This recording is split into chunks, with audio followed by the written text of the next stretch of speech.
Class में हम लोगों ने फर्मी एनर्जी लेवल देखा था पी एन जंक्शन का। सभी लोगों को क्लियर है?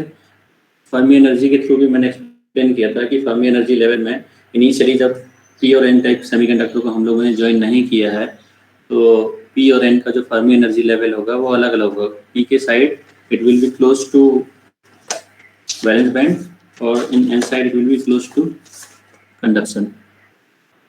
इससे मैं एक बार दिखाता हूँ। ये था इनिशियल स्टेट ओपन सर्किट में, this is closer to valence band in p type, in n type ये कंडक्शन के पास है।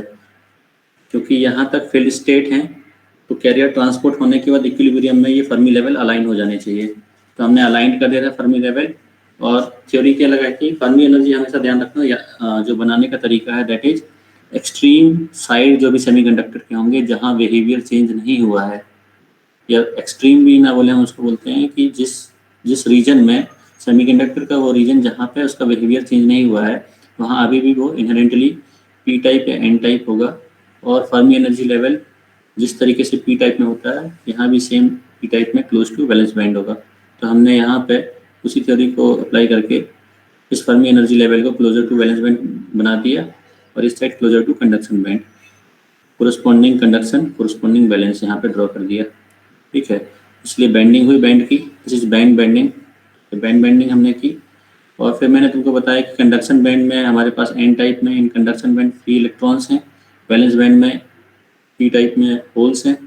इन कैरियर्स को अगर फर्दर मूवमेंट करना है तो they require this much energy, क्योंकि ये हाइट क्रिएट हो चुकी है, अब ये कैरियर इजीली ट्रांसपोर्ट नहीं हो सकते थे, इसलिए एक्सेस एनर्जी की जरूरत होगी इनको इस बैरियर को ओवरकम करने के लिए।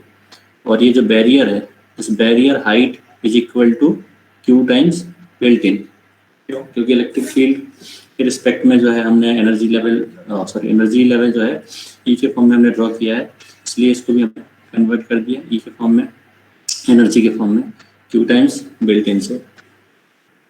अभी ये कैलकुलेट करने हैं हमको पैरामीटर जंक्शंस में, that is W depletion region की विड्थ, बिल्ट इन पोटेंशियल, और एक और पैरामीटर क्या है इलेक्ट्रिक फील्ड ई। ठीक है, तो ये तीन पैरामीटर हमको कैलकुलेट करने हैं, E W and V B I. तो इस फर्मी एनर्जी में देख के मुझे ये बताओ कि क्या पॉसिबल है कि हम ये बिल्ट इन कैलकुलेट कर लें डायरेक्टली फर्मी एनर्जी से।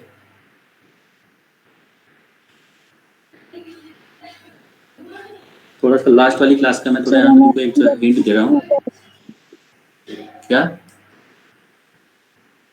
सर एनर्जी अपॉन क्यू, हाँ सर एनर्जी अपॉन क्यू कर नहीं वो तो ठीक है, direct formula energy upon Q. यहाँ थोड़ा सा देखो एक बार, मैं तुम लोगों को हिंट दे रहा हूँ। बेसिकली हाइट कितनी है या बैरियर कितना क्रिएट हुआ है, जितनी बैंडिंग हुई है, जितने बैंड की बैंडिंग कंडक्शन बैंड जितना बैंड हुआ है उतनी हाइट है, इतना हाइट हमको ओवरकम करना है। तो बेसिकली दिस हाइट या barrier height is equal to bending of bands, band की जितनी भी बैंडिंग होगी उतना ही बैरियर पोटेंशियल क्रिएट होगा। बैंडिंग कैलकुलेट कर लें, बैंडिंग का मतलब बैंडिंग हाइट, तो हम कैलकुलेट कर सकते हैं कि ये बिल्ट इन कितना होगा। अब देखो डायरेक्टली यहाँ से कैलकुलेट तो नहीं कर सकते। अब बैंडिंग की अगर मैं बात करूँ तो ये वाला जो सेपरेशन है, this separation and this separation, इन दोनों को अगर मैं ऐड कर दूं तो ये टोटल बैंडिंग के बराबर होगा। देखो सब लोग, ये सेपरेशन और ये सेपरेशन, इन दोनों को अगर हम ऐड कर दें तो ये टोटल इस हाइट के बराबर होगा कि नहीं। सबको क्लियर है ये पॉइंट? No sir. बाकी लोग, कितने लोगों को कंफ्यूजन है?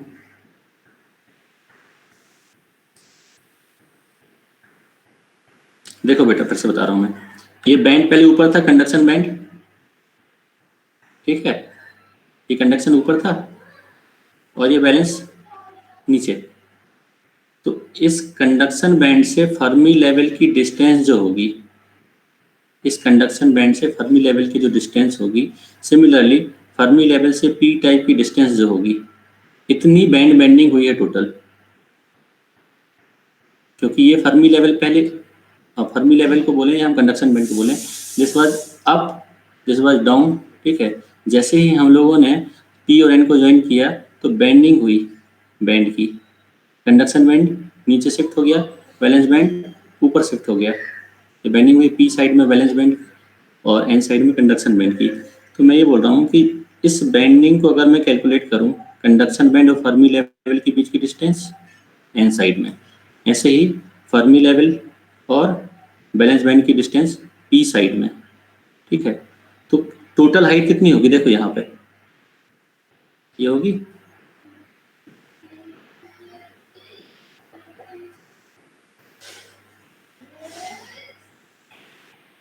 होगा ना, ये टोटल बेंडिंग। तो इतने ही अमाउंट से तो बैंड शिफ्ट हुए हैं। ये टोटल बैंड अगर हम कंडक्शन की बात करें तो इतने अमाउंट से ये नीचे आ चुका है। ऐसे ही इस एज में बैलेंस बैंड जो है इतने ही अमाउंट से नीचे चला गया है। तो अगर मैं डायरेक्टली ये कैलकुलेट ना करके इस हाइट को और इस हाइट को कैलकुलेट करूं और दोनों को अगर ऐड कर दूं फाइनली, तो ये टोटल बेंडिंग मिल जाएगी। दिस प्लस दिस, ये टोटल हाइट होगी और ये इक्वल है, टोटल बेंडिंग है। क्यों? क्योंकि ये वैलेंस बैंड का जो एज है और ये कंडक्शन बैंड का जो एज है, हम बेसिकली इन दोनों के बीच की डिस्टेंस निकाल रहे हैं, ठीक है। तो बैलेंस बैंड और कंडक्शन बैंड पी और एन साइड के अगर इन दोनों की हम डिस्टेंस कैलकुलेट कर लें तो ये टोटल बेंडिंग हमको मिल सकती है।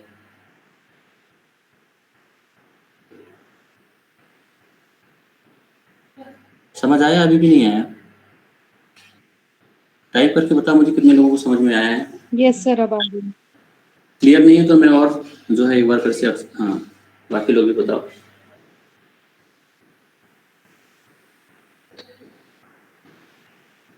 नहीं आया। ठीक है, इसको देखते हैं एक बार, ठीक है। कंडक्शन बैंड और बैलेंस बैंड पी टाइप में और एन टाइप में फिक्स्ड है। जैसे ही हम ज्वाइन करते हैं तो होता क्या है, बेसिकली किसी एक को अगर हम रेफरेंस मान लें, अगर ये फिक्स्ड है तो ये टोटल बैंड शिफ्ट हो जाएंगे एन टाइप के, ठीक है। क्यों? क्योंकि फर्मी लेवल का अलाइनमेंट होना है और फर्मी लेवल का अलाइनमेंट होने के लिए इस कंडक्शन को नीचे जाना होगा, इस बैलेंस को भी नीचे जाना होगा।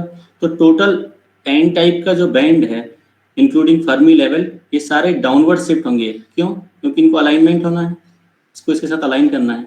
तो हम ऐसे समझ रहे हैं कि सपोज दिस इज फिक्स्ड, ठीक है, और पूरा का पूरा एन साइड का बैंड इस अमाउंट से शिफ्ट हुआ। क्यों? क्योंकि फर्मी लेवल अलाइन करने थे। टोटल अमाउंट इतना हुआ। अभी क्लियर है? ये वाला पॉइंट क्लियर है कि टोटल अमाउंट जो है फर्मी लेवल का, कि इतने अमाउंट से तुम्हारा टोटल एन साइड का बैंड शिफ्ट हो गया है downwards, so that Fermi align हो जाए, ठीक है। अब यहाँ देखो, जब हमारे बैंड्स की शिफ्टिंग होगी, ये पूरा का पूरा बैंड शिफ्ट होगा, तो जो डिस्टेंस होगी विथ रिस्पेक्ट टू पी, हम कैसे कैलकुलेट कर सकते हैं? कंडक्शन बैंड से लेके, कंडक्शन बैंड पी टाइप का और कंडक्शन बैंड एन टाइप का, इन दोनों के बीच का जो सेपरेशन होगा, ये टोटल बैंडिंग होगी, जो कि हमने यहाँ पे एक्सप्लेन की है। कंडक्शन बैंड पी टाइप का, similarly conduction band N type का, दिस मच बैंडिंग, इतनी बैंडिंग हुई है। दोनों के बैंड्स जो हैं जितने भी शिफ्ट हुए हैं, इतनी बैंडिंग हमको कैलकुलेट करनी है। क्लियर है? तो इस बैंडिंग को मैं डायरेक्टली कैलकुलेट ना करके किस तरीके से कैलकुलेट कर रहा हूँ, ये देखो कि कंडक्शन बैंड का जो एज है, जब ये नीचे शिफ्ट होगा, ये नीचे आ चुका है, इसकी फर्मी लेवल से डिस्टेंस, फर्मी एन टाइप से ये डिस्टेंस, क्यों? ये पूरा का पूरा बैंड शिफ्ट हो रहा है, ये पूरा का पूरा बैंड शिफ्ट होगा डाउनवर्ड्स, ठीक है। ऐसे ही ये जाएगा अपवर्ड और ये पूरा का पूरा अपवर्ड गया। तो जितना ये अपवर्ड मूवमेंट होगा और जितना ये डाउनवर्ड मूवमेंट होगा, इन दोनों के शिफ्टिंग को अगर मैं ऐड कर दूं तो ये टोटल शिफ्टिंग के बराबर होगी कि नहीं होगी? This shift plus this shift, yes sir. इन दोनों को हमने ऐड Yes, कर sir, दिया है। है, तो ये टोटल शिफ्ट के बराबर होगा। क्लियर है? Yes sir. हाँ, आप ये ऐसा करना कि इसको एक बार जब तुम ड्रॉ करोगे तो क्या कहते हैं, वैसे डायरेक्टली जो है तुम लोग स्केल बाय स्केल भी करके देखोगे तो ये सिमेट्रिक, एक्चुअली सिमेट्रिक स्विंग है। इसको ऐसे बोल सकते हो कि जितना कंडक्शन टू कंडक्शन शिफ्ट हो रहा है उतना ही यहाँ फर्मी टू फर्मी, मतलब कंडक्शन बैंड और फर्मी लेवल, और यहाँ बैलेंस बैंड और फर्मी लेवल के बीच का शिफ्ट होगा। और दोनों को ऐड करने के बाद वो शिफ्ट टोटल शिफ्ट के बराबर होगा, टोटल बैंड के बेंडिंग के बराबर होगा। तो बेसिकली इस शिफ्ट को या इस बेंडिंग को कैलकुलेट करने के लिए मैंने इन दो शिफ्टिंग का यूज किया है, इन दो शिफ्टिंग का, क्योंकि ये शिफ्ट डाउन होता है और ये शिफ्ट अप होता है।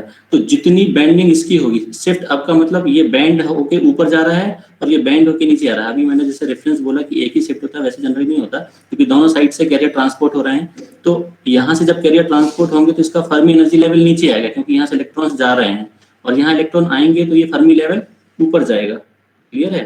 पी टाइप में हमारे पास फर्मी लेवल ऊपर इसलिए शिफ्ट होगा क्योंकि एन साइड से इलेक्ट्रॉन्स आते हैं और इलेक्ट्रॉन आएंगे तो फर्मी लेवल ऊपर शिफ्ट होगा, सो दैट जो प्रोबेबिलिटी है फाइंडिंग ऑफ इलेक्ट्रॉन वो बढ़ जाएगा और ऊपर हाइट पे मिले।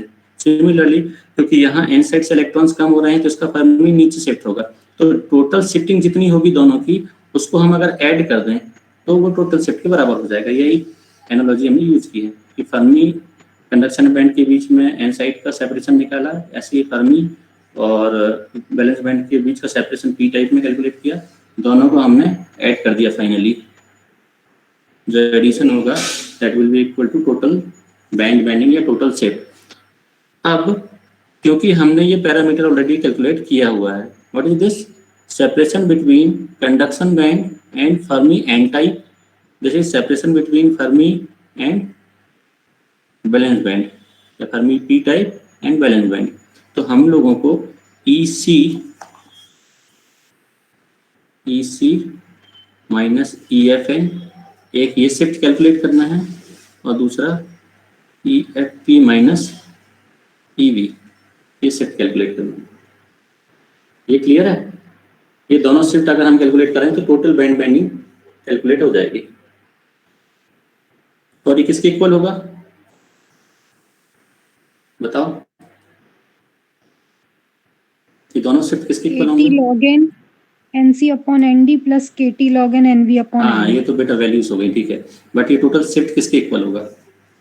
वैल्यू सभी इक्वल है। VBI। VD। VBI, देखो मैंने क्या लिखा है। जीरो। हाँ, जीरो कैसे हो जाएगा? जीरो सर दिख रहा है वो तुम्हें? देखो सब VBI एट लिखा। होगी क्या? सर नहीं हाइट सर ही होगी, Q टाइम्स VBI होगी ना बेटा, Q टाइम्स VBI। क्यों? क्योंकि एनर्जी की स्केल है, ठीक है। Yes, Q sir. Times built in potential के बराबर होगा, ये हाइट के बराबर होगा, but height is not VBI। ध्यान रखना ये हाइट VBI नहीं है directly, this is Q times VBI, क्योंकि ये एनर्जी की स्केल है, ठीक है। This is equal to Q times built in potential.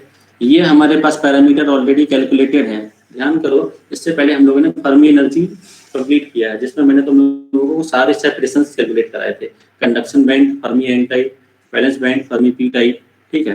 तो ये दोनों वैल्यूज पुट करो, ये दोनों वैल्यूज पुट करो और इसको सॉल्व करके बताओ मुझे Q टाइम्स बिल्ट इन में ये वैल्यूज टोटल वैल्यू क्या होगी? इस टोटल वैल्यू ये याद है किसी को? EC माइनस EFN की वैल्यू क्या थी? Yes, sir. हाँ बताओ। KT log n NC upon ND।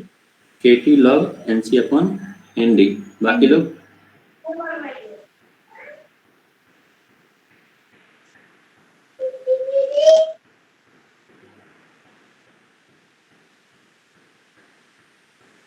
बाकी लोग भी बताओ। Sir KT log NC upon ND। हाँ ठीक है। KT log NC upon ND plus KT log ND upon NA करें। हाँ, अब अभी एक मिनट करने के पहले मैं एक नया फॉर्मूला लेवल ड्रॉ करके तुमको जो है इंट्रिंसिक के फॉर्म में भी एक्सप्लेन कर दूं, फिर कैलकुलेशन करके मुझे बताना, क्योंकि बेसिकली हम कैलकुलेट करते हैं इंट्रिंसिक के फॉर्म में। दिस इज कितना शिफ्ट हुआ है, ठीक है।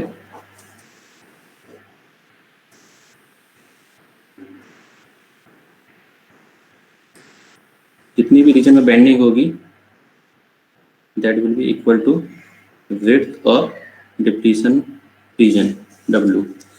अब ये है EC, this is EV, this is EV, this is EC। यहाँ अलाइनमेंट होने के बाद फर्मी लेवल होगा इस तरीके से, this is EFN, this is EFP। अब मुझे बताओ, ठीक है, और जिनको क्या कहते हैं उस फॉर्म में क्लियर नहीं होगा, यहाँ मैं तुम लोगों को इंट्रिंसिक के फॉर्म में बता रहा हूँ, ये ज़्यादा क्लियर होगा डेटा बेंडिंग का। अभी बेंडिंग अगर उस फॉर्म में क्लियर नहीं है तो देखो, ये बताओ कि इंट्रिंसिक फर्मी लेवल कहाँ लाई करता है इंट्रिंसिक सेमीकंडक्टर में? Fermi level of intrinsic semiconductor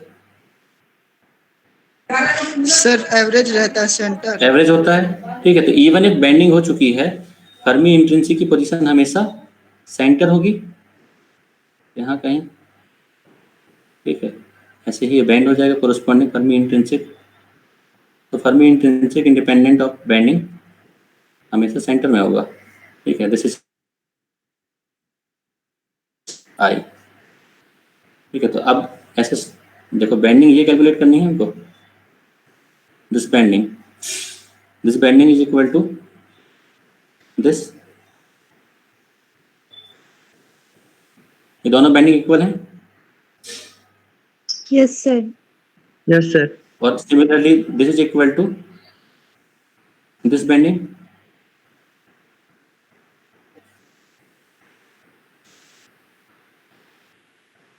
clear है? Yes, sir. देखो मैंने फिर से एक्सप्लेन किया है, जो बेंडिंग होगी total that will be equal to Q times built in potential, ठीक है। तो कंडक्शन बैंड में जितनी बेंडिंग होगी कोरस्पॉन्डिंग बेंडिंग होगी बैलेंस बैंड में।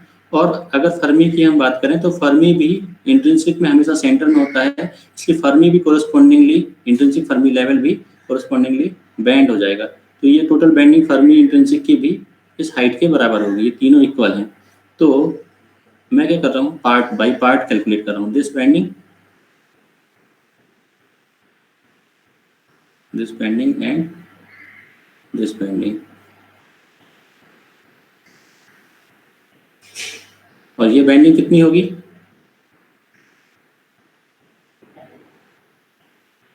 फर्मी इंट्रिंसिक और फर्मी पी टाइप के बीच का सेपरेशन। और ये बेंडिंग कितनी होगी, फर्मी एन टाइप और फर्मी एन टाइप और फर्मी इंट्रिंसिक टाइप के बीच का सेपरेशन। ये हम लोगों ने कैलकुलेट किया हुआ है, Fermi intrinsic, Yes, sir. Fermi P type, Fermi N type, Fermi intrinsic. तो built in potential, Q times built in potential can be written as separation between Fermi intrinsic and Fermi of P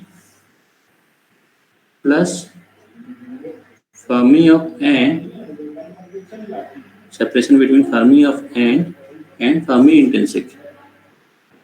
ये value हमने last वाली class में calculate किया, intrinsic Fermi level और Fermi level P type के बीच का separation. इसकी वैल्यू क्या होती है, KT log NA KT on NI। हाँ, KT log NA upon NI, this is equal to KT log ND upon NI.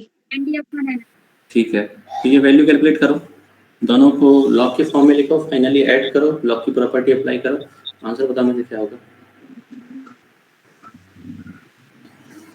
KT log KT log n ND into NA upon NI square.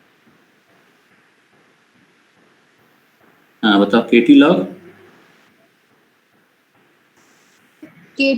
n ND into NA upon NI square. देखो सब लोगों की value से आ रही है क्या? जितने लोगों ने ये वैल्यूज नहीं लिखी है वो लिख लो, मैं बता रहा हूँ वैल्यू क्या है।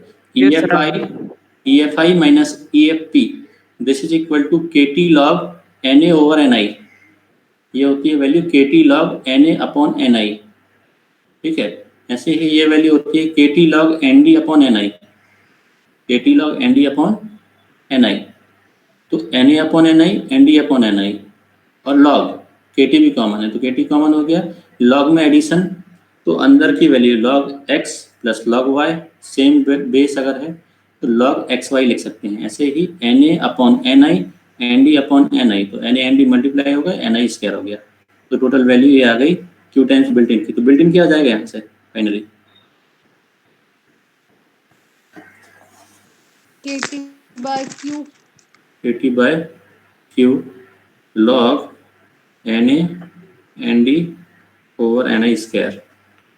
और इस पैरामीटर की अगर बात करें के टी बाय क्यू, ये हम लोगों ने देखा हुआ है इससे पहले। What is this?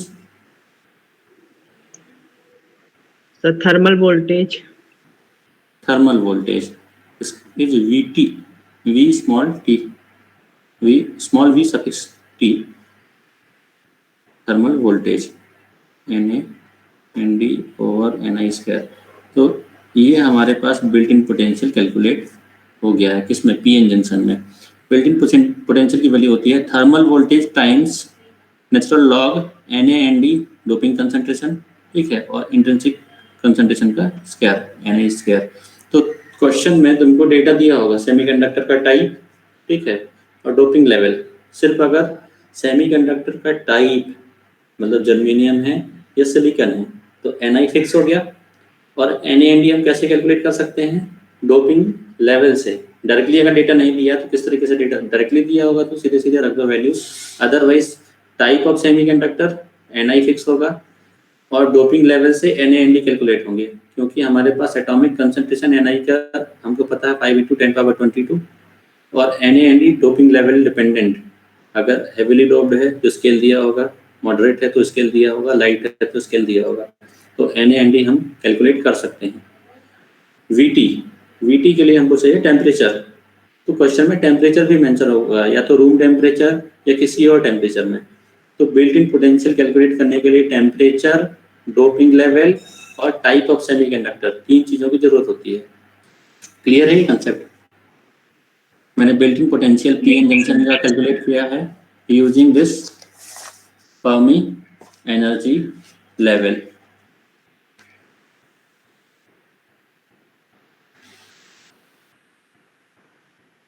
इस फर्मी एनर्जी लेवल के थ्रू हम लोगों ने बिल्ट इन पोटेंशियल कैलकुलेट कर लिया है।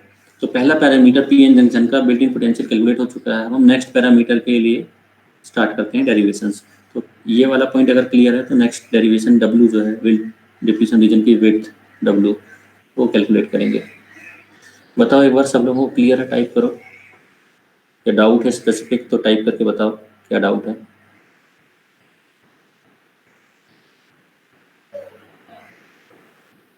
बाकी लोग हाँ, देखो क्या कहते हैं सेमीकंडक्टर जो हम लोग फिजिक्स पढ़ रहे हैं, बेसिकली अभी सेमीकंडक्टर फिजिक्स ही ज़्यादा है, अभी जंक्शन स्टार्ट हुआ है जस्ट। तो ये पूरा पोर्शन मैथमेटिकल है, ठीक है। मतलब जो भी तुम थ्योरी में पढ़ने वाले हो, थ्योरी तो इसकी ऐसी है कि थोड़ा ज़्यादा डिटेल्ड जो है तुमको पढ़ना पड़ेगा, तभी समझ में आएगी। नहीं तो जनरल जो हम लोग ने पी एन जंक्शन इससे पहले पढ़े हुए हैं, पॉजिटिव नेगेटिव आयन चार्जेस, तो ईडीसी ऐसा सब्जेक्ट है कि थोड़ा भी आपने वर्ड यहाँ वहाँ किया कंसेप्ट गलत, ठीक है। इंटरव्यू में बहुत ज़्यादा पूछा जाता है डिवाइसेस, मतलब बेसिक इलेक्ट्रॉनिक्स आपको पी एन जंक्शन अकेला ही इतना सफिशिएंट है, सेल्फ सफिशिएंट, कि इंटरव्यू में आपकी हालत ख़राब कर सकता है। तो क्योंकि इलेक्ट्रॉनिक्स के स्टूडेंट हैं तो जनरली बेसिक इलेक्ट्रॉनिक्स बहुत पूछते हैं कहीं भी इंटरव्यू में अगर जाओगे टेक्निकल में, ठीक है। तो इन सारे जो भी मतलब हम लोग आगे भी यूनिट पढ़ने वाले हैं, हर जगह दोनों टाइप का एनालिसिस करना होगा, मैथमेटिकल भी और थ्योरी तो तुमको पढ़नी ही होगी। तो ऑलमोस्ट पूरा सिलेबस तुम्हारा डेरिवेटिव और थ्योरेटिकल है, डेरिवेटिव और थ्योरेटिकल। पर आरजीपीवी का पैटर्न जो है वो डेरिवेटिव नहीं है ज़्यादा। अभी थोड़ा सा ट्रेंड चेंज हुआ है जब से करिकुलम चेंज किया आरजीपीवी ने, जब से बीई की जगह, मतलब पहले बीई था प्रोग्राम, अभी बीटेक हो चुका है। तो जब से प्रोग्राम चेंज हुआ है तब से थोड़े से क्वेश्चन के लेवल भी चेंज हुए हैं, ठीक है। तो लास्ट ईयर जो क्वेश्चन पेपर जो हम लोगों ने एनालाइज किया है BE as compare to BE, BTech का पेपर थोड़ा सा मॉडरेटली डिफिकल्ट है। मॉडरेटली डिफिकल्ट है मतलब वहाँ पे न्यूमेरिकल 10 क्वेश्चन पूछे जाते हैं और वहाँ डेरिवेशन भी पूछे जाते हैं, ठीक है। हर बार तो नहीं होता बट स्टिल होता है। तो प्रोबेबिलिटी है कि तुम लोगों को इस टाइप के क्वेश्चन पेपर में आएंगे जिसमें मैथमेटिकल डेरिवेशन आ सकता है या न्यूमेरिकल आ सकते हैं। तो थॉरली तुमको जो है जहाँ जहाँ स्ट्रॉन्ग पोर्शन है न्यूमेरिकल वाइज या डेरिवेशन ज़्यादा उसके इम्पोर्टेंट हैं, वहाँ थोड़ा ध्यान से समझना होगा। तो मैं ट्राई करूँगा सिलेबस में जहाँ भी इस टाइप की चीज़ें हैं जो आ सकती हैं डेरिवेटिव पॉइंट ऑफ व्यू या न्यूमेरिकल पॉइंट ऑफ व्यू, वो हम उसको कवर करेंगे क्लास में। बाकी चीज़ें एक्स्ट्रा है। एक्स्ट्रा कैसे कि अगर तुम टेक्निकल एग्जाम की तैयारी कर रहे हो तो ये चीज़ें हर जगह जो भी मतलब अभी तक हम लोगों ने पढ़ा है वो सारे टॉपिक से न्यूमेरिकल आ चुके हैं गेट में। आगे भी जो यूनिट हैं उनमें भी बहुत सारे टॉपिक ऐसे हैं जिनसे पूछे जाते हैं क्वेश्चंस गेट में और टेक्निकल एग्जाम में। तो आरजीपीबी की जो तैयारी कर रहे हैं, मीन्स जो टेक्निकल की तैयारी नहीं कर रहे हैं, वो लोग लास्ट ईयर के क्वेश्चन पेपर देख लें, ठीक है, और उनमें देखें कि किस टाइप की चीज़ें ज़्यादा पूछी जाती है, उन टॉपिक को मिस न करें। मीन्स बहुत सारे लोग ऐसे होंगे जिनको मैथमेटिकली अभी इंटरेस्ट नहीं आ रहा होगा क्योंकि बहुत सारा डेरिवेटिव पोर्शन चल रहा है, ठीक है, बट ये क्वेश्चन पूछने के चांसेस हैं अभी तक जितने मैंने एक्सप्लेन किए हैं। तो क्लास में हम उन्हीं टॉपिक को टच करेंगे जिनके चांसेस ज़्यादा हैं पहले, और अगर एक्स्ट्रा टाइम रहा तो कुछ और टॉपिक जो टेक्निकल एग्जाम में पूछे जा सकते हैं। तो हमने अभी कैलकुलेट कर लिया है और ये बहुत इंपॉर्टेंट टॉपिक है। मींस बिल्ट इन पोटेंशियल और डब्ल्यू सेकंड, ये ज़्यादा इंपॉर्टेंट है डब्ल्यू कैलकुलेट करना। ये इसकी प्रोबेबिलिटी है कि ये क्वेश्चन जो है एग्जाम में आ सकता है कि डब्ल्यू कैसे कैलकुलेट करते हैं। तो डब्ल्यू कैलकुलेट करने के लिए फिर से हम लोग जो है आते हैं पीएन जंक्शन में। पीएन जंक्शन का मैंने तुम लोगों को ब्लॉक डायग्राम जो है एक्सप्लेन किया हुआ है। मुझे एक चीज़ बताओ, हम लोगों ने वहाँ कौन कौन से पैरामीटर एनालाइज किए जंक्शन में? जैसे ही कैरियर्स का ट्रांसपोर्टेशन होता है, जैसे ही कैरियर्स एक दूसरे के साथ मूव करते हैं, ड्रिफ्ट करंट, इलेक्ट्रिक फील्ड। हाँ, diffusion current, drift current, electric field और पोटेंशियल। क्लियर है? और भी कुछ रह गया?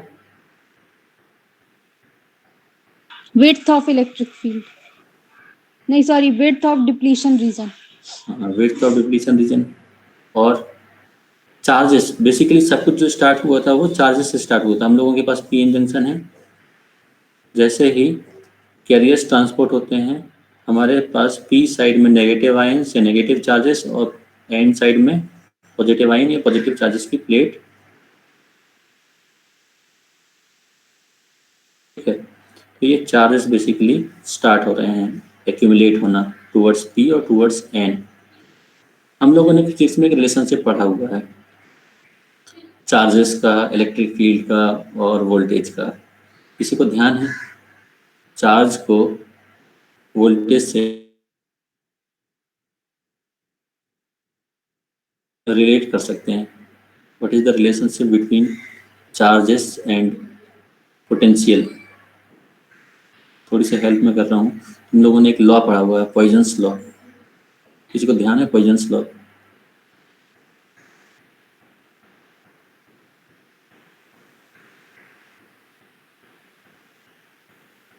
किसी को ध्यान नहीं?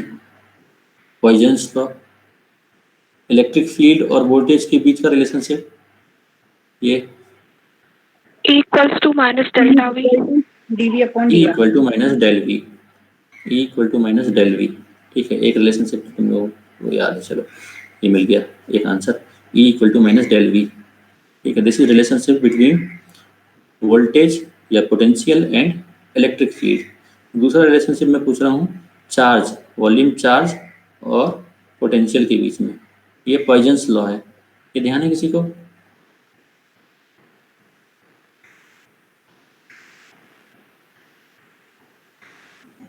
ये रिलेशनशिप होता है del square V equal to minus rho we upon epsilon, ठीक है। ये ध्यान आया? अभी देख के ऐसा कुछ पढ़ा हुआ है, del square V equal to minus rho we upon epsilon, where rho V is volume charge density, epsilon is permittivity. ये पढ़ा हुआ है कि नहीं पढ़ा हुआ है 12th में या फर्स्ट ईयर में या कहीं भी?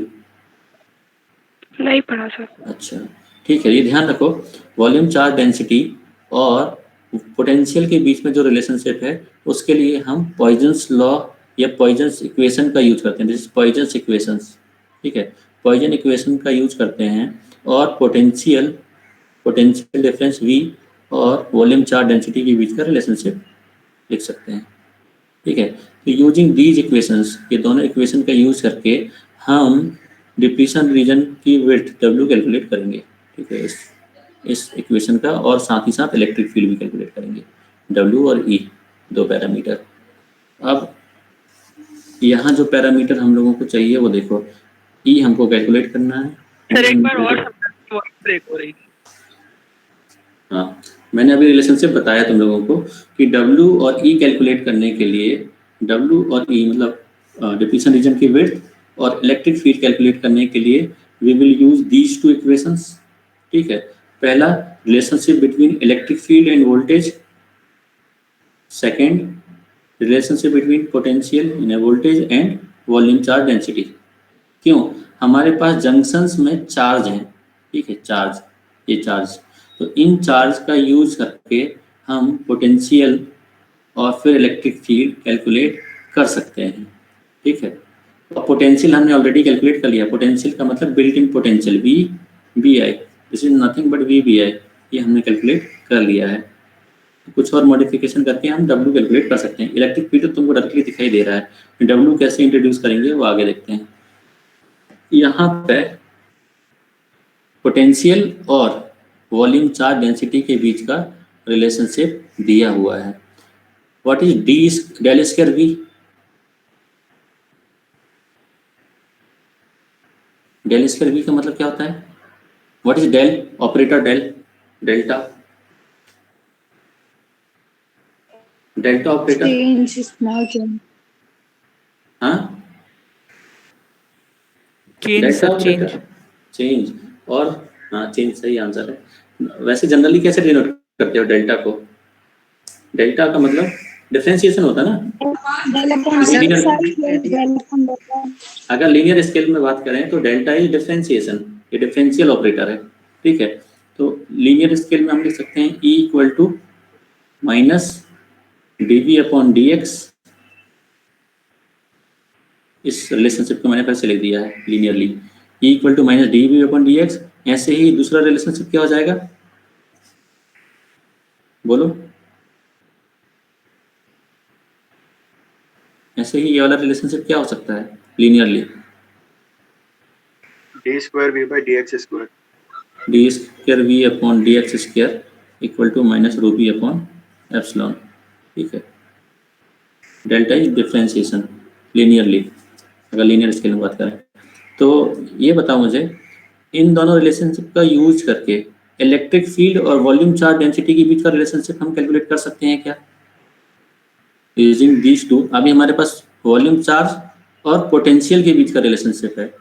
मैं चाहता हूँ ρV एंड E, इन दोनों के बीच का रिलेशनशिप कैलकुलेट करना। सर एक बार और डिफरेंशिएट करके उसकी वैल्यू आप E को एक बार डिफरेंशिएट तो करके और मेरे को वैल्यू बताओ क्या आएगी, ρV और E के बीच का रिलेशनशिप बताओ क्या आएगा।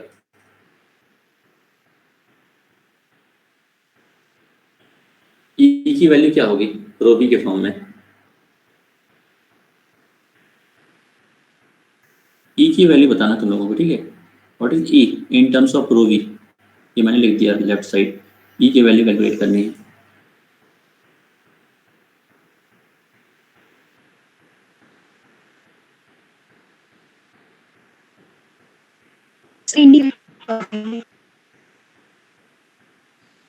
ये दोनों इक्वेशन का यूज करो।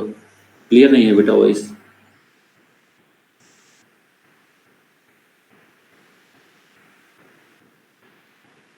बताओ बाकी लोग, वॉइस क्लियर है मेरी कि नहीं आ रही?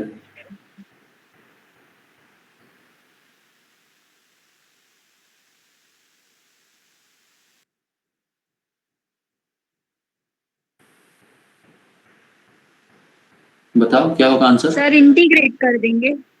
हाँ, आंसर बताओ, फाइनल आंसर क्या होगा E की वैल्यू? बाकी लोग टाइप करके बताओ अगर किसी का आंसर आ गया हो तो।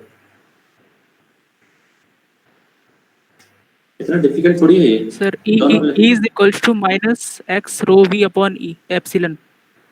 E equal to minus x Rho v x हाँ rho we upon epsilon D x integration के फॉर्म में आएगा ना आंसर। ये आ रहा सबका, चेक करो। yes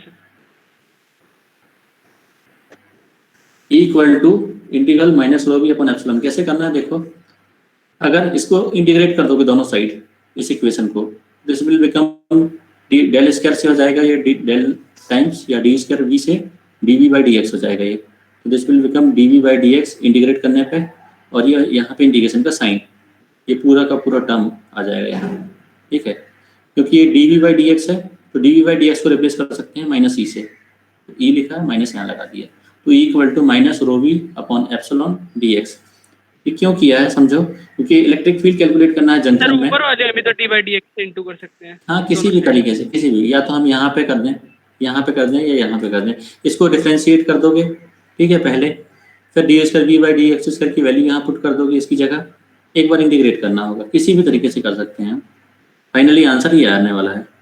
तो हमने ये कैलकुलेट किया है, इलेक्ट्रिक फील्ड कैलकुलेट करने के लिए हमने ये चेंजेस किए हैं। क्यों? क्योंकि हमारे पास जंक्शन में डायरेक्टली वॉल्यूम चार्ज ही हम लोगों को पता है, उस रीजन में जो चार्जेस हैं वो हमको पता है, तो हमने ई और रो बी के बीच का रिलेशनशिप देख लिया।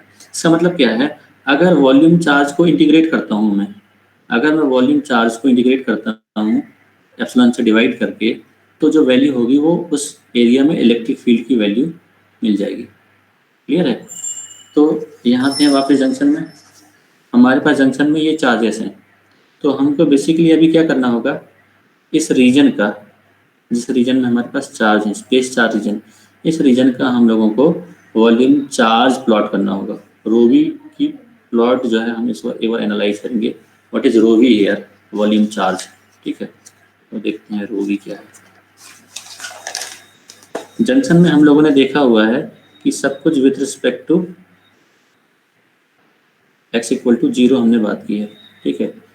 जो इंटरफेस था p और n का, उसको मैंने x equal to 0 point consider किया हुआ था, x इक्वल टू 0 मतलब यहाँ से जंक्शन स्टार्ट हुआ है, जस्ट इंटरफेस जहाँ पे दोनों मिल रहे हैं। सपोज ये है तुम्हारे पास p साइड का एज और ये n साइड का एज, जहाँ पे डिप्लीशन रीजन एग्जिस्ट कर रही है। टोटल विड्थ इज w, ठीक है। ध्यान से देखना, इस side minus, this is p, this is n, इस साइड हमारे पास पॉजिटिव आयंस हैं।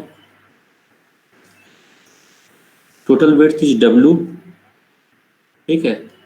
p साइड की अगर मैं बात करूं, p साइड की, तो p साइड में लेट सेपरेशन जो है, मतलब x इक्वल टू 0 से लेके ये p साइड का एक्सट्रीम एज, एक्सट्रीम लेफ्ट, जहां तक स्पेस चार्ज रीजन या बिल्ट इन पोटेंशियल रीजन या डिप्लीशन रीजन एग्जिस्ट करता है, इस रीजन की डिस्टेंस को हम बोलते हैं xp, ठीक है। या इस पॉइंट को हम बोल सकते हैं xp। xp का मतलब distance of depletion region towards p side, या एक्सट्रीम लेफ्ट में डिप्लीशन रीजन की डिस्टेंस xp। ऐसे इस पॉइंट को मैं लिखूंगा xn, ठीक है। मतलब p साइड में जो तुम्हारा डिप्लीशन रीजन फॉर्म हो रहा है वो मैक्सिमम xp पॉइंट तक है, ऐसे ही n साइड में वो मैक्सिमम xn तक है। तो एट x इक्वल टू 0 और एक्सट्रीम लेफ्ट, यानी जहाँ तक p रीजन में डिप्लीशन रीजन है p टाइप में, वो डिस्टेंस कितनी होगी टोटल? ये डिस्टेंस W/2। नहीं, अभी W/2 कैसे? अभी तो हमको ये पता ही नहीं है कि दोनों बराबर हैं या नहीं है। अभी तो मैं तुमसे जस्ट इसके फॉर्म में पूछ रहा हूँ, एक्सपी के फॉर्म में। क्या होगा अगर ये पॉइंट पता है, ये दोनों पॉइंट पता है ना, this is X P, this is x equal to 0, तो ये सेपरेशन कितना होगा? सर xp होगा। ऐसे ही ये वाला पॉइंट xn है और ये x इक्वल टू 0, तो ये सेपरेशन कितना होगा? xn होगा। हाँ, तो बस मैंने यही मैं लिख रहा हूँ नीचे, दिस इज xp और दिस इज xn। तो w को अगर xp और xn के टर्म में लिखना है तो w कितना होगा? XP plus XP। xp plus xn, ठीक है। ये रिलेशनशिप हमने एक ऑब्टेन किया कि w is nothing but depletion region की width towards p and depletion region width towards n, sum of both, ठीक है। This is w। अब वॉल्यूम चार्ज हम लोगों को प्लॉट करना है, तो let this is volume charge rho we.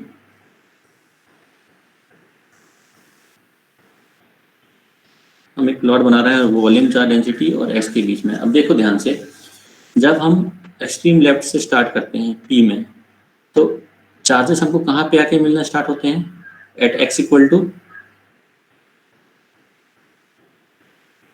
To किस पॉइंट पे मिलना स्टार्ट होंगे?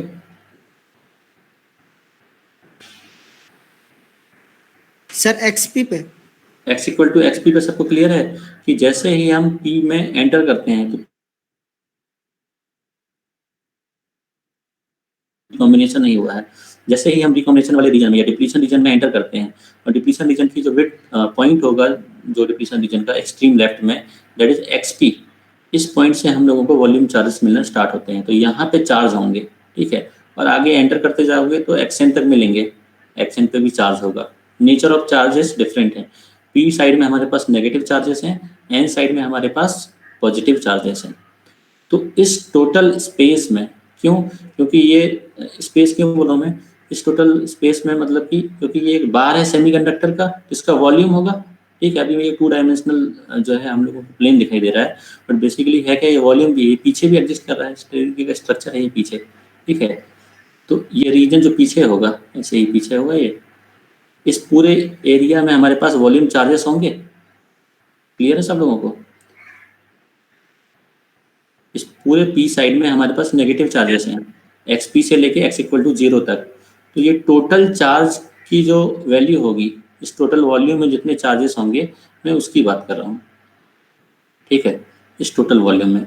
तो कैसे निकाल सकते हैं हम? ये डिस्टेंस अगर हमको पता है, this distance is nothing but x P, ठीक है, ये टोटल डिस्टेंस एक्स पी है, और इस क्या कहते हैं एरिया में टोटल चार्जेस अगर कितने हैं वो पता लग जाए। तो टोटल चार्जेस की अगर मैं बात करूं, ये चार्जेस किससे फॉर्म होते हैं? ये नेगेटिव आयन फॉर्म हो रहे हैं एक्सेप्टर इम्प्योरिटी से, Na से, और सिमिलरली ये फॉर्म हो रहे हैं डोनर से, ठीक है। तो क्योंकि एक नेगेटिव आयन का चार्ज इलेक्ट्रॉन के चार्ज के बराबर होगा, और इस पूरे वॉल्यूम में जो एक्सपी में प्रेजेंट है, इस वॉल्यूम चार्ज की अगर मैं बात करूं तो वो होगा Na के बराबर, एक्सेप्टर आयंस के बराबर, या एक्सेप्टर इम्प्योरिटी के बराबर। क्लियर है? समझो मैं क्या बोल रहा हूं कि पी साइड में जो टोटल वॉल्यूम चार्ज है, ठीक है, हम वॉल्यूम चार्ज का कर्व बनाना चाहते हैं विद रिस्पेक्ट टू एक्स। तो जब मैं आगे बढ़ता हूँ एक्स में लेफ्ट से, और जैसे ही एक्सपी वाला पॉइंट आता है, suppose this is a point of XP, ये एक्सपी का पॉइंट है, तो यहाँ पे टोटल चार्ज कितना होगा? यहाँ टोटल चार्ज है नेगेटिव, ठीक है, दिस इज नेगेटिव, और इसकी वैल्यू है, इसकी मैक्सिमम वैल्यू होगी Q टाइम्स Na नेगेटिव में, ठीक है। क्यों Q टाइम्स Na? क्योंकि एक इलेक्ट्रॉन का चार्ज होगा, कोई भी एक आयन की हम बात करें, या तो नेगेटिव आयन या पॉजिटिव आयन, उसका चार्ज होगा इलेक्ट्रॉन के चार्ज के बराबर। क्लियर है? Q। और टोटल वॉल्यूम में कितने चार्जेस हैं? टोटल वॉल्यूम में, तो इस वॉल्यूम में हमारे पास टोटल आयंस जो हैं वो एक्सेप्टर आयंस के बराबर है, एक्सेप्टर एटम्स के बराबर हैं, Na। हम कंसीडर कर रहे हैं कि इस वॉल्यूम में जितने भी आयनाइजेशन हैं, ठीक है, let's say the number of ionization is Na, जो पी साइड में जो नंबर ऑफ आयनाइजेशन है, जो आयनाइज्ड हुए हैं, वो Na के बराबर हैं। तो टोटल चार्ज जो होगा उस एरिया में, वॉल्यूम चार्ज, वो Q टाइम्स Na होगा। क्यों? क्योंकि Na की यूनिट पर सेंटीमीटर की, ये वॉल्यूम चार्ज है, ये वॉल्यूम चार्ज लिखा हुआ है Na, और एक चार्ज से मैंने मल्टीप्लाई कर दिया टोटल चार्ज को एक चार्ज से, तो टोटल चार्ज की वैल्यू इस रीजन में Q टाइम्स Na होगी। ये पॉइंट कितने लोगों को क्लियर है कि इस टोटल स्पेस में total volume charge Q times Na होगा, अगर कंडीशन है, अगर number of ionized atoms in P side is equal to Na। Yes sir, clear है। बाकी लोग बताओ। डेरिवेशन सिंपल है, बस एक अंडरस्टैंडिंग जो है कि कैसे लिखा हुआ है वो समझना जरूरी है। मैंने फिर मैं रिपीट कर रहा हूँ, पी साइड में मैंने कंसीडर किया है जितने आयनाइजेशन हुए हैं एटम्स के, that number is equal to Na, ठीक है।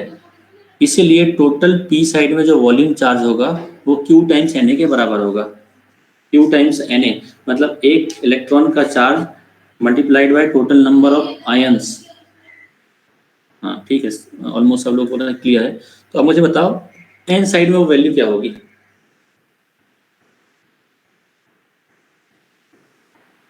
ये प्लॉट आगे n साइड में xn तक कोई प्लॉट करके बना सकता है?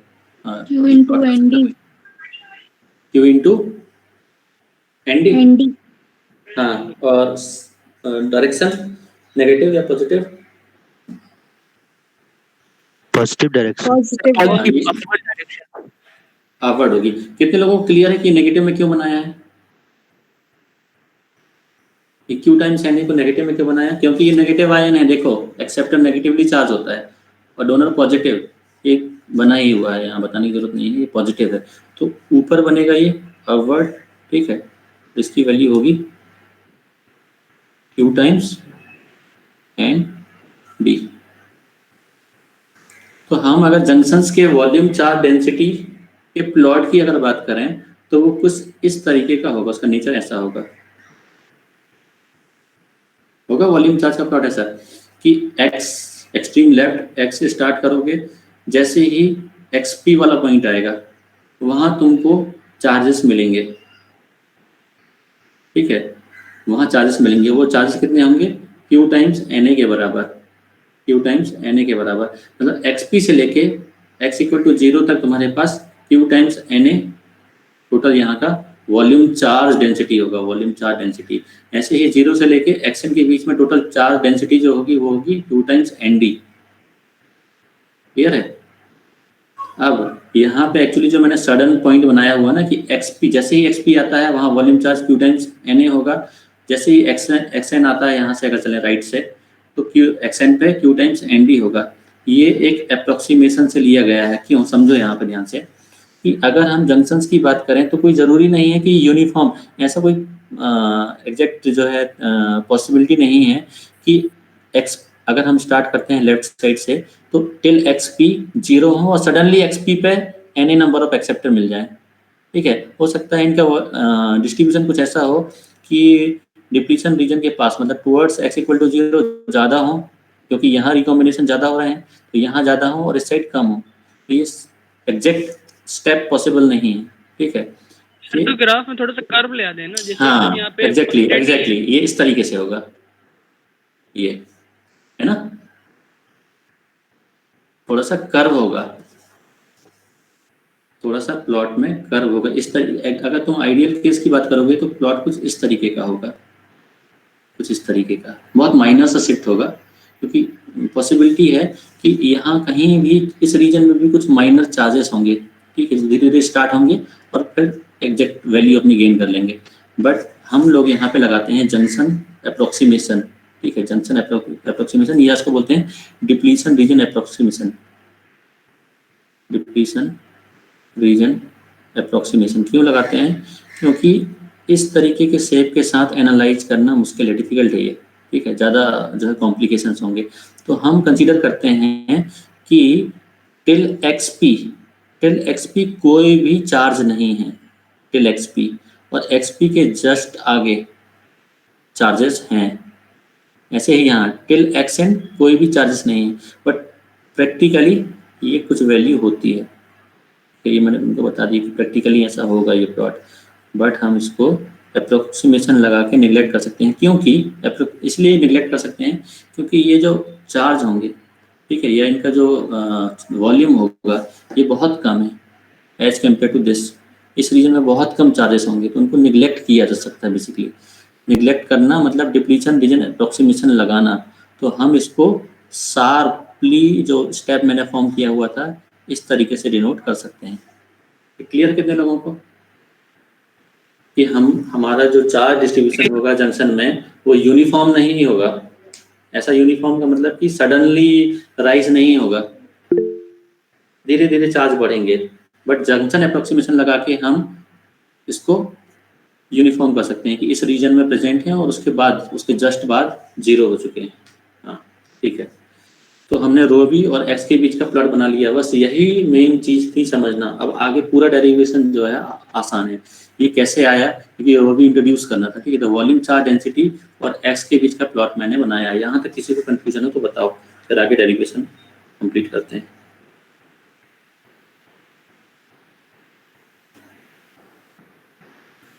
बाकी लोग टाइप करके बताओ, सबको क्लियर है? यस सर क्लियर है। ठीक है, तो अभी हमने रो वी और एक्स के बीच का प्लॉट बना दिया। हमारे पास ई और रो वी के बीच का रिलेशनशिप है। क्या है ई और रो वी के बीच का relationship? E equal to minus rho we upon epsilon D x.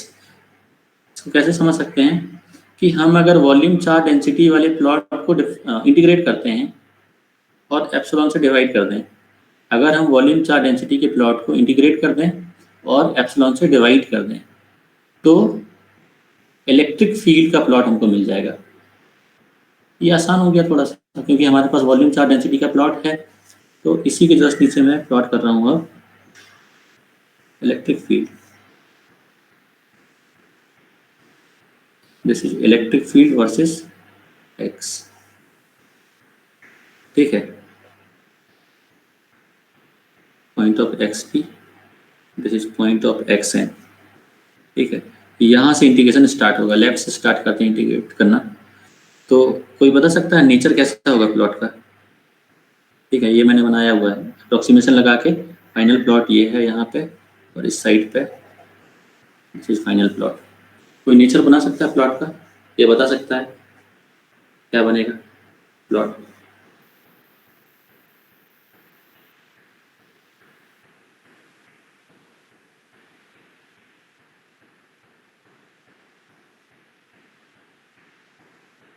बताओ, ऑडिबल है कि नहीं?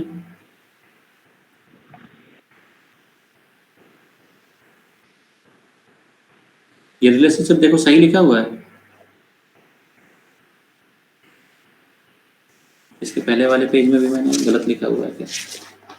हाँ, यहाँ भी गलत लिखा हुआ है,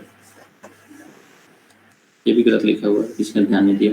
माइनस नहीं आएगा, माइनस नहीं आएगा, ये प्लस आएगा, ये प्लस आएगा, ठीक है, क्योंकि दोनों माइनस कैंसिल हो जाएंगे। सर डायरेक्टली प्रोपोर्शनल का रिलेशन बनेगा ग्राफ में। प्लॉट बनाओ, नेचर बताओ प्लॉट का कैसा होगा? प्लॉट का नेचर मुझे कोई बताओ। इंटीग्रेट करना आता है प्लॉट? प्लॉट इंटीग्रेट नहीं कर सकते, ठीक है। तो अब सिंपल और आसान में तुम लोगों को बता रहा हूँ। इसका फंक्शन लिख सकते हो? इसका फंक्शन अगर सिर्फ इसमें रीजन का बता दो, या इसको छोड़ो, इसको बताओ। अगर मैं तुमसे बोलूँ कि इस प्लॉट का, इतने प्लॉट का फंक्शन लिखो, फंक्शन ऑफ एक्स या रो वी ऑफ एक्स, तो रो वी ऑफ एक्स इतना लिखा जा सकता है?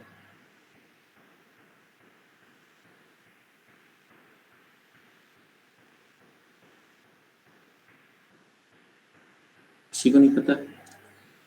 फंक्शन स्टेप दिख रहा है, स्टेप टाइप का फंक्शन है। ट्वेल्थ में पढ़ा तुम लोगों ने ये सब। कांस्टेंट है, ऐसे देखो, यहाँ पे मैं लिख रहा हूँ, ठीक है। रो वी ऑफ एक्स की अगर मैं बात करूँ राइट साइड में, रो वी ऑफ एक्स की वैल्यू है Q times N D, Q times N D. कहाँ से कहाँ तक? एक्स 0 से लेके 0 to xn एक्सएन तक। ये फंक्शन की बात कर रहा था मैं। तो basically rho V is constant, this constant, इस रीजन में भी कांस्टेंट है। यहाँ पे लिखेंगे तो क्या आ जाएगा? Minus Q times N A between X P to 0 आ जाएगा। तो कांस्टेंट का इंडिकेशन क्या होता है? यस सर, कांस्टेंट का इंडिकेशन क्या होता है बताओ? कांस्टेंट कांस्टेंट सर, को zero। इंडिकेट करते हो तो सर एक्स एक्स होता है सर, एक्स होता है। एक्स का रेशो करते हैं सर, उसके। कांस्टेंट का तो इंटीग्रेशन एक्स का 0 नेचर, कांस्टेंट का डिफरेंशिएशन 0 होता है, इंटीग्रेशन एक्स। क्लियर है? इंटीग्रेशन डिफरेंशिएशन में कंफ्यूज मत हो जाओ। कांस्टेंट का इंटीग्रेशन होता है एक्स। या नेचर की अगर मैं बात करूं, कांस्टेंट का नेचर कैसे है? कांस्टेंट को अगर तुम प्लॉट करते हो, और ध्यान रखना थोड़ा सा, ये सारी चीजें आगे हम यूज करेंगे और भी जगह तुम लोग यूज करोगे। कांस्टेंट को जब प्लॉट करते हो तो स्टेप टाइप का फंक्शन बनेगा, स्टेप। स्टेप क्यों बोल रहे हैं कि यहाँ तक फिक्स, उसके बाद 0, तो ये एक स्टेप बन गया। ऐसे देखोगे यहाँ से अगर चलना स्टार्ट करोगे तो एक स्टेप मिला, इसलिए इसको स्टेप फंक्शन बोलते हैं, स्टेप टाइप का नेचर है। ऐसे ही मैं तुमसे पूछ रहा हूँ कि अगर x को प्लॉट करोगे, x को, कांस्टेंट का इंटीग्रेशन x है, तो x का प्लॉट किस तरीके का होगा, नेचर क्या होगा x का?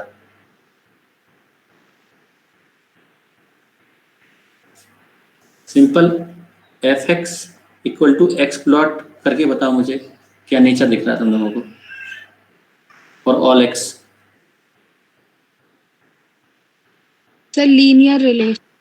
लीनियर, ठीक है, लीनियर इंक्रीमेंट होगा तो उस लीनियर टाइप के प्लॉट पे ऐसा प्लॉट बनेगा ना x का, ये इसको हम बोलते हैं रैंप, स्टेप, ये रैंप, ध्यान रखना।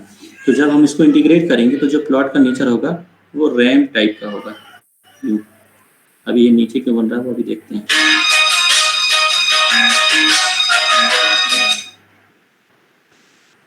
हाँ देखो, इस प्लॉट को मेरे को इंटीग्रेट करना है, मैंने लेफ्ट साइड से इंटीग्रेशन स्टार्ट किया, तो टिल xp वैल्यू 0 थी तो इंटीग्रेशन का आंसर भी 0, xp तक इंटीग्रेट किया तो आंसर 0 है।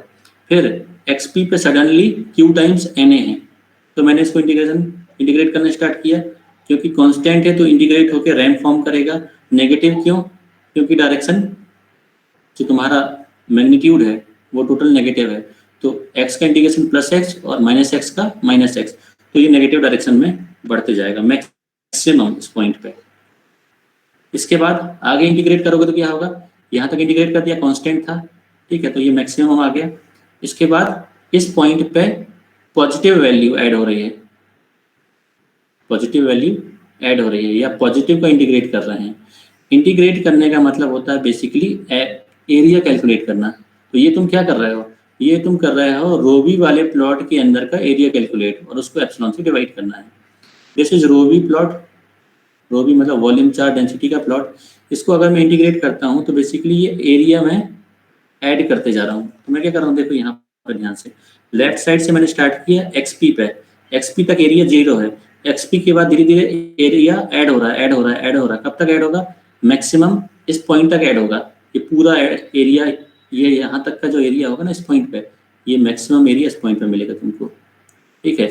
इसके बाद इंटीग्रेट करोगे तो पॉजिटिव एरिया ऐड होना स्टार्ट होगा। यहाँ धीरे धीरे आगे बढ़ोगे तो पहले स्मॉल एरिया, फिर और ज़्यादा और ज़्यादा और ज़्यादा, इस पॉइंट पे मैक्सिमम एरिया ऐड हो जाएगा। ये कितने लोगों को क्लियर है?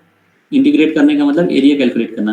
तो जब मैं लेफ्ट साइड से इंटीग्रेशन स्टार्ट करता हूँ तो मैं बेसिकली एरिया जो होते हैं उनको ऐड करते जा रहा हूँ। We are adding up the area, ठीक है। xp तक 0, xp के थोड़ा आगे थोड़ा सा एरिया और बढ़ता जाएगा, बढ़ता जाएगा, बढ़ता जाएगा, बढ़ता, इस पॉइंट पर maximum area, this is maximum. Negative क्यों? क्योंकि नेगेटिव है, ठीक है। इस पॉइंट के beyond x equal to 0 area जो ऐड होगा वो अब पॉजिटिव मैग्नीट्यूड का है। तो प्लॉट का ट्रेंड क्या होगा, प्लॉट किस साइड जाएगा, और नीचे आएगा या ऊपर जाएगा? बस बाकी लोग, ये ऊपर जाएगा या नीचे आएगा? सर ऊपर जाएगा। ऊपर जाएगा। ठीक है, मैं प्लॉट बना रहा हूँ, बहुत कम लोगों को आई थिंक जो है ये चीज़ें समझ में आ रही हैं। ये बताओ कितने लोगों को ये प्लॉट समझ में आ रहा है कैसे बनाया है। This is xp, this is xn। ये वाला प्लॉट क्लियर था। इस प्लॉट से इस प्लॉट को मैंने इंटीग्रेट करके ये प्लॉट फॉर्म किया हुआ है। ये प्लॉट कितने लोगों को क्लियर है, यस नो करके टाइप करके बताओ, तो मैं प्लॉट अच्छे से एक्सप्लेन करूँगा एक बार और।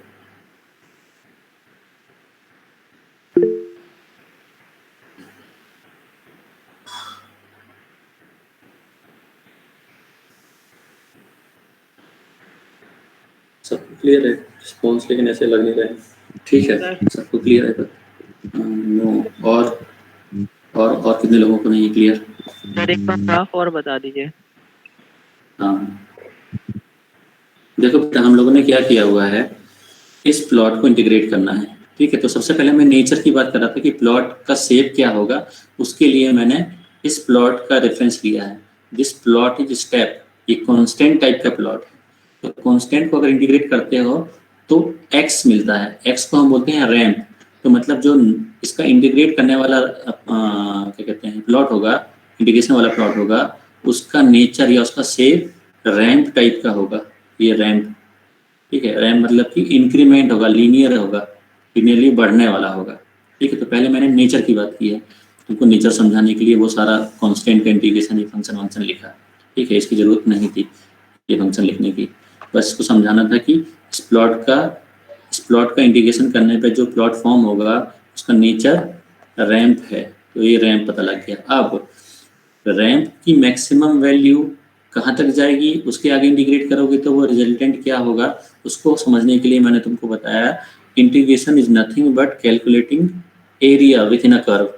तो अगर हम इस फंक्शन की बात करें तो ये बोल रहा है कि एरिया कैलकुलेट कर रहे हैं हम रो वी प्लॉट का, एप्सिलॉन से डिवाइड कर दिया है बाद में क्योंकि एप्सिलॉन कांस्टेंट है। तो we are simply calculating area under rho V के प्लॉट के एरिया को हम कैलकुलेट करते हैं। तो इंटीग्रेट करना स्टार्ट किया। इस पॉइंट पे देखो, इस पॉइंट पे एक्सपी के पहले तक कोई भी एरिया है क्या, नहीं। एक्सपी के थोड़ा आगे यहाँ पे आओ तो इस पॉइंट पे तुमको इतना एरिया मिलेगा। तो ये कोरस्पॉन्डिंग पॉइंट यहाँ पे देखो, इतना एरिया एक्यूमुलेट हो गया। ठीक है, ये टोटल रिजल्टेंट यहाँ लिखा हुआ है। ऐसे ही आगे बढ़ते जाओगे एरिया ऐड होता जाएगा, और आगे बढ़ोगे और ज़्यादा एरिया ऐड होते जाएगा। इस पॉइंट पे ये पूरा नेगेटिव मैक्सिमम इतना एरिया ऐड हो चुका है। अब इसके आगे अगर जाते हो थोड़ा सा तो ये पॉजिटिव एरिया, ये नेगेटिव था पूरा, अब इस पर ये पॉजिटिव ऐड होगा।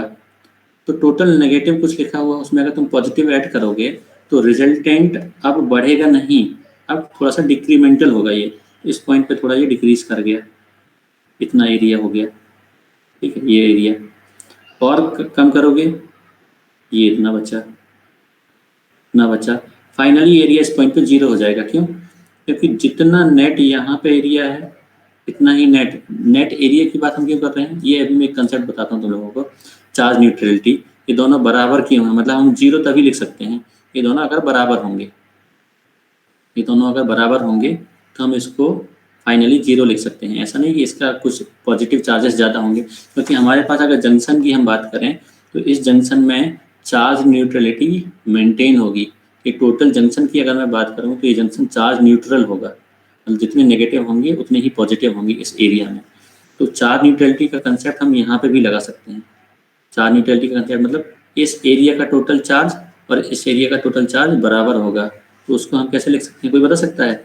यहाँ चार्ज न्यूट्रलिटी में लगाना चाहता हूँ, this area charges in this area is equal two charges in this area.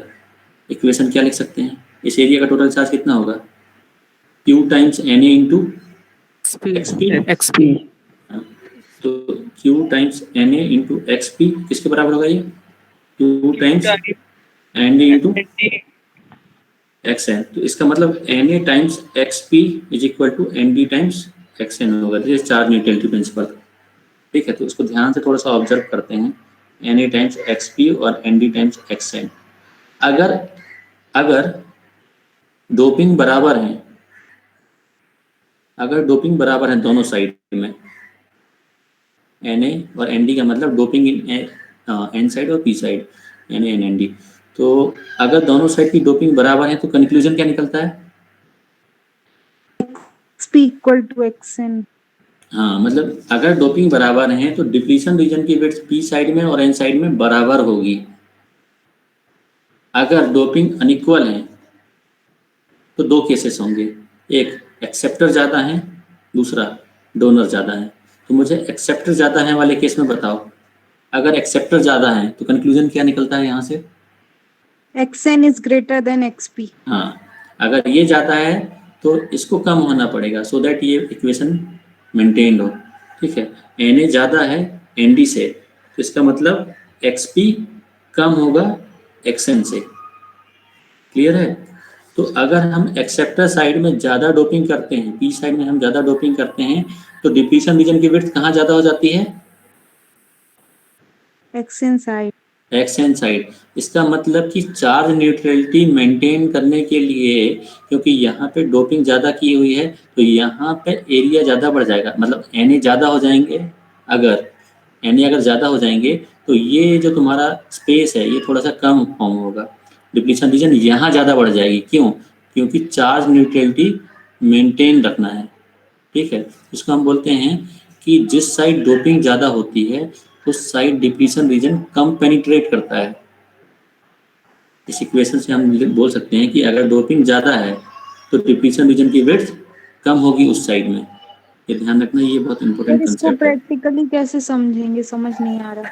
इसको प्रैक्टिकल ऐसे समझेंगे कि पीएन जंक्शन में जो भी तुम्हारा डिप्लीशन रीजन है वहाँ हमेशा चार्ज न्यूट्रलिटी मेंटेन होगी। क्यों? क्योंकि जब पी टाइप में मेंटेन थी, एन टाइप में मेंटेन थी, इससे पहले मैंने चार्ज न्यूट्रलिटी का कंसेप्ट बताया था पीएन में। पी टाइप में मेंटेन थी, एन टाइप में मेंटेन थी। अगर हमारा रीजन डिप्लीशन रीजन अगर फॉर्म होता है तो जब हम इस जंक्शन को एनालाइज करते हैं एक्सटर्नली तो यहाँ कोई भी चार्ज प्रेजेंट नहीं, मतलब वो टोटल चार्ज जो है जीरो शो करते हैं। तो टोटल चार्ज जीरो कब हो सकते हैं? जब अंदर चार्ज न्यूट्रलिटी मेंटेन हो। चार्ज न्यूट्रलिटी का मतलब इस एरिया में जितने चार्जेस होंगे पॉजिटिव नेगेटिव चार्जेस, उतने ही पॉजिटिव चार्जेस दूसरे एरिया में होना जरूरी है। क्लियर है? इस कंसेप्ट को हम बोल रहे हैं चार्ज न्यूट्रलिटी। मतलब इस जंक्शन में या इस डिप्लीशन रीजन में मैंने चार्ज न्यूट्रलिटी प्रिंसिपल अप्लाई किया है जो कि वैलिड होगा।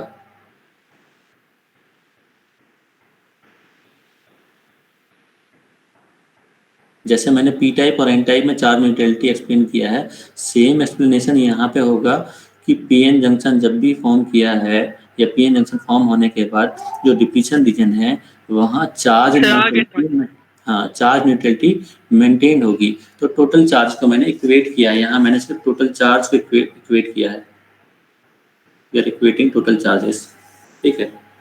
तो इस कंडीशन में जब मैंने डोपिंग इक्वल कंसीडर की है, जब मैंने कहा कि डोपिंग इक्वल हैं तो एक्सपी और एक्सएन भी बराबर होंगे, एक्सपी और एक्सएन भी बराबर होंगे।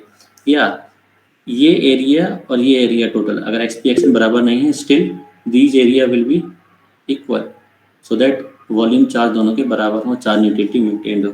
तो मैं तुमको ये बता रहा हूँ कि जब हमने इंटीग्रेशन स्टार्ट किया है तो we are adding up the area. तो क्योंकि चार्ज न्यूट्रलिटी मेंटेन है तो ये टोटल एरिया और ये टोटल एरिया इक्वल होंगे। तो जब तुम total negative area maximum area में ऐड करना स्टार्ट करते हैं पॉजिटिव, तो इस पॉइंट पे पहुंचते हुए टोटल जो रिजल्टेंट एरिया है वो जीरो होना चाहिए। क्यों जीरो होना चाहिए? क्योंकि चार्ज न्यूट्रलिटी के according these areas are equal and opposite, ये दोनों इक्वल और ऑपोजिट एरिया हैं, ठीक है। तो इस पॉइंट पे इंटीग्रेशन जो है जीरो हो जाएगा। इंटीग्रेशन क्यों जीरो होगा? क्योंकि हम एरिया ऐड कर रहे हैं, ठीक है। तो ये एरिया जो है जैसे इस एरिया में ऐड होगा इस पॉइंट तक तो मैक्सिमम होगा, फिर धीरे धीरे धीरे till extend this area will become zero. ये मैक्सिमम एरिया होगा। इस मैक्सिमम एरिया को हमको कैलकुलेट करना है। इस मैक्सिमम एरिया को हमको कैलकुलेट करना है। ये कैलकुलेट करना आसान है। आसान कैसे है? ये electric field versus x plot किया है तो इलेक्ट्रिक फील्ड की वैल्यू है area under volume charge density divide by epsilon. तो वॉल्यूम चार्ज डेंसिटी वाले प्लॉट का एरिया निकाल लो, या तो इस प्लॉट का या तो इस प्लॉट का। ये मैक्सिमम एरिया कितना होगा? इसके एरिया के बराबर। ये मैक्सिमम पॉइंट कितना होगा? इस maximum point will be equal to area under rho V plot, इस प्लॉट के अंदर। तो मुझे बताओ जरा कि मैक्सिमम पॉइंट की वैल्यू क्या होगी अकॉर्डिंग टू दिस थ्योरी कि ये एरिया के बराबर होगा। XP into QNA। XP into QNA। Good. और भी कुछ होगा? यहाँ देखो ये डिवाइड है, ठीक है। तो divide by epsilon, epsilon XP into QNA divide by epsilon. तो ये हमने अगर कैलकुलेट किया है in terms of this area. Similarly हम यहाँ से भी कैलकुलेट कर सकते थे। मतलब जैसे अभी मैंने लेफ्ट से इंटीग्रेशन स्टार्ट किया है, अगर मैं राइट से स्टार्ट करता तो ये प्लॉट नीचे ना बन के ऊपर की साइड बनता पॉजिटिव, बट इंटीग्रेशन लेफ्ट से राइट चलते हैं इसलिए हमने ऐसा बनाया है। तो मैग्नीट्यूड वाइज अगर मैं बात करूँ तो ये तो नेगेटिव है। अगर मैं राइट साइड से स्टार्ट करता तो मैग्नीट्यूड बस की मैं अगर बात करूँ तो टोटल एरिया एनडी की टर्म्स में भी लिख सकते हैं हम। तो ये लिखा जा सकता है एनडी की टर्म्स में कितना होगा? Mod X N Q N D upon X N Q N D upon epsilon. ठीक है, समझो कि ये थोड़ा सा टॉपिक है कॉम्प्लेक्स, क्योंकि इंटीग्रेशन डिफरेंशिएशन दोनों इन्वॉल्व, मेरे को समझ में आ रहा है कि बहुत सारे लोगों को क्लियर नहीं है, तो अभी मैं यहीं पे स्टॉप कर रहा हूँ, टाइम भी शायद हो गया है नेक्स्ट क्लास का। ध्यान से देखो क्या क्या स्टार्ट किया है, अगली वाली क्लास में थोड़ा सा देख के आओगे तो ये कंसेप्ट। सर एक्सपी जीरो नहीं, क्या चीज एक्सपी? यस सर, मतलब जो इनिशियल नाप रहे थे, बैरियर पोटेंशियल जब चालू हो रहा था, आप बताया था एक्सपी जीरो होगा। कहाँ पे? यहाँ? नहीं सॉरी सर, वो एक्स था। हाँ एक्स, ठीक है। तो सर हाँ सर एक छोटा सा क्या? सर, जैसे इसमें हम ई और एक्स वाले में इसमें कर्व वाला लाइन लिए, इसमें ये लीनियर वाले को बता दीजिए, लीनियर लाइन कहाँ से आई? हाँ बेटा, इसके लिए मैं तुमको एक चीज बता रहा हूँ कि y equal to function k, ठीक है, या y equal to c, y equal to x, y equal to X square, ये तीनों प्लॉट का कल जो है आज ये तीनों प्लॉट कैसे बनते हैं ये बना के देखना घर पे, ठीक है। कैसे बनाते हैं प्लॉट, ध्यान से समझो। यहाँ पे x की अलग अलग वैल्यूज रखना, ठीक है, तो y प्लॉट हो जाएगा, ये तुम्हारा x है, ये तुम्हारा y है। x की अलग अलग वैल्यू रखोगे तो y प्लॉट होगा, कांस्टेंट हमेशा कांस्टेंट होगा, हाँ कांस्टेंट लीनियर, और ये पैराबोला। यस सर, ठीक है, तो तुम लोग ये नेचर जो है प्लॉट का ये मैंने समझाने के लिए ये बताया है, वैसे ये सब बताने की जरूरत नहीं थी। इस स्टेप से रैम बना रहे हैं या जो भी है, इसको हम कांस्टेंट को ध्यान रखते हैं, स्टेप बोलते हैं, लीनियर को हम रैम बोलते हैं, तो ये नेचर की बात थी। कल वाली क्लास के पहले एक बार ये सब चीज़ें फिर से ध्यान से देख के आना, तो मैं फिर से थोड़ा सा जल्दी से बता के ऐसा लग रहा है कि बहुत कम लोगों को ये कंसेप्ट क्लियर है। ये पॉइंट मैक्सिमम कैसे आया अभी तुम लोगों को नहीं पता होगा शायद, ये मैक्सिमम पॉइंट कैसे आया, तो ये एरिया के कंसेप्ट, हाँ वो समझ में नहीं आया था sir, X P into Q N ये ना, ये समझ में नहीं आया, हाँ वो मुझे पता है कि बहुत सारे लोगों को नहीं आया, तो ये ध्यान रखो इसको समझने के लिए। थोड़ा सा एक बार जो है जब क्लास ओवर होगी तो टाइम मिलेगा, तो ये ध्यान से देखना कि ई मैक्स की अगर मैं बात करूं तो ई या ई के मैग्नीट्यूड की मैं बात करूं तो this is nothing but area under volume charge plot. Volume charge के प्लॉट का एरिया एप्सिलॉन में डिवाइड कर दो तो ई की मैग्नीट्यूड हमको मिलने लगेंगे, और ये वॉल्यूम चार्ज का प्लॉट बना हुआ है। तो हर एक पॉइंट पे अगर मैग्नीट्यूड की मैं बात करूं कि कितना है, तो उसके लिए मैंने एरिया का कंसेप्ट उठाया है। इस प्लॉट का एरिया जो होगा, इस प्लॉट का एरिया मैक्सिमम एरिया क्या होगा, Q N A into X P, rectangle या स्क्वायर जो भी समझ रहा है इसको, Q N A into X P, इसका एरिया हो गया। ये एरिया में मैंने एप्सिलॉन डिवाइड किया है, तो Q N A into X P divide by epsilon. फिर से मैं रिपीट करूंगा अगली वाली क्लास में, अभी क्लास जो है एंड करते हैं। थोड़ा सा एक बार तुम लोग हो सके तो मटेरियल में देखो या इस पेज में फिर से समझने की कोशिश करना।